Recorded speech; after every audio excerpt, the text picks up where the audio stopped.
Bem, nosso estudo de hoje está na lição 82 do livro Palavras da Vida Eterna, Tua Obra. Mas prove cada um a sua própria obra e terá glória só em si mesmo e não no outro. Palavras de Paulo na carta aos Gálatas, capítulo 6, versículo 4. Ainda mesmo que te sintas em lugar impróprio às tuas aptidões e mesmo que as tuas atividades pareçam sem qualquer importância, lembra-te de que a lei do Senhor te coloca presentemente na condição em que podes produzir melhor e aprender com mais segurança. Tens assim a tua obra particular e intransferível na execução do plano universal de Deus. Não aspires desse modo a assumir de imediato as responsabilidades daqueles que se encontram expostos à multidão, a pretexto de desempenhares mandato especial ante a providência divina. A tarefa de que te incumbes nos últimos degraus ou no plano mais obscuro do lar é de suma importância nos desígnios do Senhor. A folha de papel que te sai das mãos pode ser aquela em que se grafarão palavras destinadas ao consolo de toda a comunidade. E o menino que te obriga a pesadas noites de insônia pode trazer consigo o trabalho de auxílio providencial ao povo inteiro. A fonte que proteges em muitas ocasiões será o alimento para milhares de criaturas e a árvore que plantas dar-te-á talvez amanhã o remédio de que precises. Tua obra de hoje é o serviço que o Senhor te deu hoje a realizar.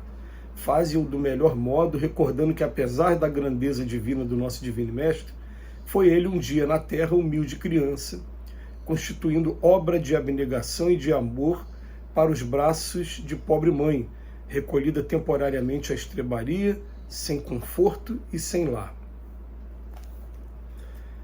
Eu começo fazendo uma pergunta. Alguém já se fez esse questionamento? Qual está sendo a minha atividade principal hoje aqui na Terra? Mas quando eu falo isso em momento assim, de introspecção, em que a gente possa pelo menos fazer uma prece, e depois que fizer essa prece, a gente comece a meditar mesmo, ainda em continuidade a prece, porque a prece é isso, a prece é um intercâmbio com o nosso anjo da guarda, com esses espíritos mais amigos que estão mais próximos de nós, com Jesus. São os prepostos de Jesus. Então, nesse momento, o que a gente faz? A gente entra em prece logo em seguida, o que será que eu estou fazendo aqui? Qual está sendo o meu papel, a minha obrigação?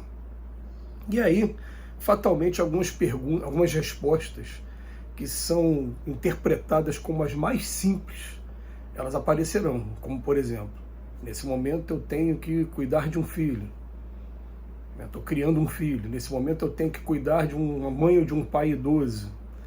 Nesse momento eu tenho que cuidar do meu trabalho. Vai aparecer as respostas que parecem ser as mais óbvias para a gente, mas que na verdade esse conjunto de respostas é que vai estar mostrando para a gente o papel que a gente está desempenhando.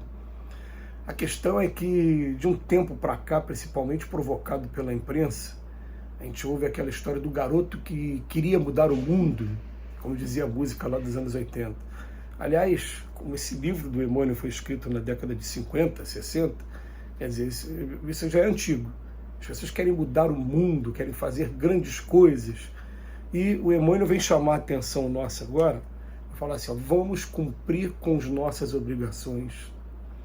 Mas vamos cumprir com as nossas obrigações nos mínimos detalhes, observando cada detalhezinho, porque é interessante, sempre que a gente se emociona, inclusive, quando a gente para fazer um estudo da vida do Chico Xavier, que foi o que escreveu esse livro que a gente vem analisando, Palavras da Vida Eterna, e os outros livros que a gente já analisou. O Chico Xavier ele tem um momento assim, né? Ele, em 1959, ele dá uma declaração de que só naquele momento, quando todos os 14 irmãos que ele teve cresceram, se casaram, tomaram suas vidas, alguns tinham ficado viúvos, alguns desencarnaram e deixaram a viúva, ou deixaram filhos, o Chico Xavier cuidou de todos eles, falou que somente quando todos haviam crescido e partido, ele se sentiu desobrigado da função com família. E um outro momento também que sempre emociona muito a gente quando a gente vê em vídeo, eu tenho isso em vídeo, né?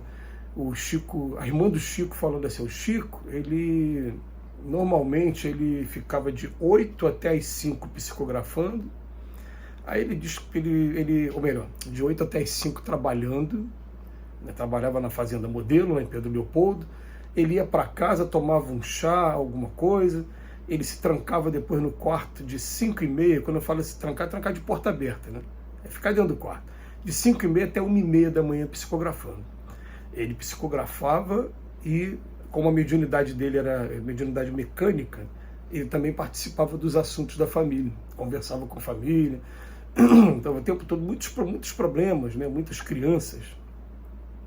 Então, ele participou efetivamente do trato com a família, da criação dos irmãos, até o final. Só o último momento, em 1959, ele falou: agora eu estou liberado, né? Eu não tenho mais responsabilidade nenhuma com a família. Aí ele mudou de Pedro Leopoldo para Uberaba. E a gente já se fez essa pergunta: será que a gente está liberado com relação à nossa família também?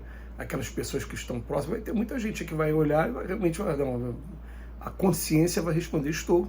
Cada um tomou o seu caminho, ou então, né, já não faz parte mais do minha tutela aqui. Mas quem ainda não tiver essa resposta é porque tem que tomar o caminho, tem que cumprir sua obrigação. Não, o que acontece? A nossa consciência não fica tranquila, e consciência, quando não está tranquila, faz um estrago com a gente. Então ele bota aqui para a gente: mesmo que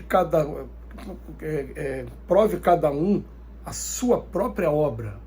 Esse é o meu trabalho, essa foi a minha construção. Né? Ele fala: ainda mesmo que a gente sinta em lugar impróprio as minhas aptidões, eu queria estar fazendo uma outra coisa. Esse é o normal do ser humano. A gente sempre vai querer estar em lugar melhor, fazendo coisa melhor. Nunca está satisfeito com aquilo que tem. Né? Ele coloca aqui para a gente, né? Lembra-te de que a lei do Senhor te coloca presentemente na condição em que podes produzir melhor e aprender com mais segurança. Tá? Então, não aspire desse modo, essa frase aqui, esse terceiro parágrafo, não aspire desse modo a assumir de imediato as responsabilidades daqueles que se encontram expostos à multidão, cargos de chefia, cargos políticos, a pretexto de desempenhar mandato especial ante a providência divina. Ele fala aqui, ó, a tarefa que você está cumprindo agora nos últimos degraus, que a gente acha que é o último degrau, mas que na verdade, né, a gente vai ver que não existe essa coisa de último degrau. As importâncias que a gente dá, que o que é o último degrau para mim é o último degrau, não é o último degrau para o outro. Cada um vai ter uma interpretação de um último degrau. Mas ele vem falar aqui, ó, uma folhinha de papel que sai da nossa mão pode ser destinada a toda uma comunidade. Um menino que te obriga a pesar da noite de insônia, daqui a pouco ele vai crescer e vai tomar um caminho e vai fazer uma coisa maravilhosa também. Vocês conseguem imaginar o estilo de vida de Maria de Nazaré, né, antes da vinda do Cristo? Uma pessoa muito humilde, de um lugar interior, um lugar esquecido como Nazaré, e na verdade ali do seu ventre estava nascendo aquele que é o nosso mestre, né, que é o nosso melhor amigo aqui da Terra, o espírito mais evoluído que teve aqui na Terra. Então a gente fica pensando no seguinte: às vezes a coisa mais que a gente considera mais insignificante, né, ele coloca aqui: a tua obra de hoje é o serviço que o Senhor te deu hoje a realizar. Faze-o do melhor modo, recordando que apesar da grandeza divina do nosso Divino Mestre, foi ele um dia na Terra uma humilde criança. A gente tem uma dificuldade enorme de enxergar isso, né? Mas tenta imaginar aquelas pessoas que tiveram contato com Jesus ainda criança. Olhar aquele guri, como a gente olha os guris, e a gente sempre olha os guris com uma coisa de superioridade, né? Por ser adulto. Aquilo ali é uma criança. Quem é o responsável por essa criança? Como se ele não tivesse capacidade para coisa nenhuma.